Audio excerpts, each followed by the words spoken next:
नमस्कार, मैं नियाज खान। यूपी चुनाव में बयानबाजी लगातार जारी है। सभी पार्टियां अपने हिसाब से बयान दे रही हैं ताकि उनका सियासी फायदा हो सके।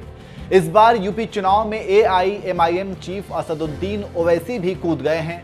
ओवैसी का यूपी चुनाव में ताल ठोकना यूपी की सियासत को और गर्मा दिया है। इसलिए सर्दी में भी गर्मी का एहसास कराने से लेकर गजवाए हिंद तक बात आ गई है। इसी बीच एक बीजेपी नेता ने ऐसा बयान दिया है जिसकी हर जगह चर्चा हो रही है। दरअसल गोंडा में भारतीय कुश्ती संघ के राष्ट्रीय अध्यक्ष और कैसरगंज से बीजेपी सांसद बृजभूषण शरण सिंह ने ऑल इंडिया मजलिसे इत्तेहादुल मुस्लिमीन यानी कि AIMIM के मुखिया असदुद्दीन ओवैसी को अपना परम मित्र बता दिया और यहां तक कह दिया वह क्षत्रिय हैं। ओवैसी ईरान वाले नहीं हैं बल्कि भगवान श्री राम के वंशज हैं। हमारा मित्र है। जहां तक मुझे जानकारी है, बहुत ज्यादा प्रमाण मेरे पास नहीं है और मैं उसको प्रमाण निकाल रहा हूं। वो पुराना क्षत्रिय है, वो भी जो है भगवान राम का ही वंशज है, वो ईरान वाला नहीं है। इतिहास दूंगा लेकिन अभी मेरे पास नहीं है। आपको बता दें कि बीजेपी सांसद ने अपने बेटे और बीजेपी प्रत्याशी प्रतीक भूषण सिंह के समर्थन में जनसभा करते हुए मंच से विरोधियों पर निशाना साधा और भाजपा की नीतियां बताई। इसके साथ ही उन्होंने कहा कि असदुद्दीन ओवैसी का झगड़ा अखिलेश यादव से है, क्योंकि अखिलेश मुसलमान का वोट चाहते तो हैं लेकिन मुसलमानों को खुल करके क्रेडिट नहीं देना चाहते, मुसलमान नेताओं को साथ बैठाना नहीं चाहते हैं। उन्होंने आगे कहा कि ओवैसी और अखिलेश की लड़ाई इसलिए है कि मुस्लिम की लीडरशिप किसके हाथों में होनी चाहिए।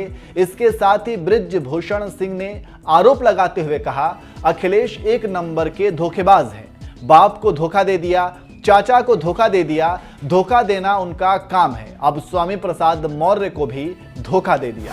अखिलेश एक नंबर का धोखेबाज, बाप को धोखा दे दिया, चाचा को धोखा दे दिया, मसूद भाई को धोखा दे दिया, राम प्रताप भाई को धोखा दे दिया।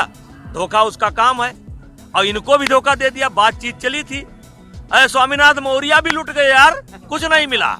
हाँ, वो भी गए थे कि 30 सीट लगे, 20 सीट लगे, लुट गया। तो ये मैं कहना चाहता हूं कि उनकी लड़ाई है कि मुस्लिम लीडरशिप किसके हाथ में हो। हमारा मित्र है। जहां तक मुझे जानकारी है, बहुत ज्यादा प्रमाण मेरे पास नहीं है और मैं उसको प्रमाण निकाल रहा हूं। वो पुराना क्षत्रिय है, वो भी जो है भगवान राम का ही वंशज है, वो ईरान वाला नहीं है। इतिहास दूंगा लेकिन अभी मेरे पास नहीं है। अरे रालोद फालोद को कौन पूछने जा रहा है यार? कहाँ रालोद फालोद, सब खत्म चुनाव के बाद। देखिए, आप सोच रहे होंगे कि मैं ऐसे बक रहा हूँ, खत्म। अरे भैया, मुसलमान इस बार अंतिम बार सपा के साथ है। मुसलमान या तो अपना समीकरण बनाएगा या तो ओवैसी को नेता मानेगा या कोई दरवाजा ढूंढेगा। और जैसे मुसलमान इनसे हटा और बस छिलका बोकला सब उतर जाए, अतना रह गई है 2 seat, 3 seat, 4 seat, 5 seat, Sapa की कहानी खत्म। तो देखा आपने चुनावी मौसम में किस तरह के बयान दिए जा रहे हैं। एक तरफ ओवैसी को कट्टर मुस्लिम नेता कहा जाता है तो दूसरी तरफ बीजेपी सांसद ओवैसी को भगवान श्री राम का वंशज और उन्हें क्षत्रिय बता रहे हैं। इस खबर पर आप क्या कहेंगे, कमेंट करके जरूर बताएं।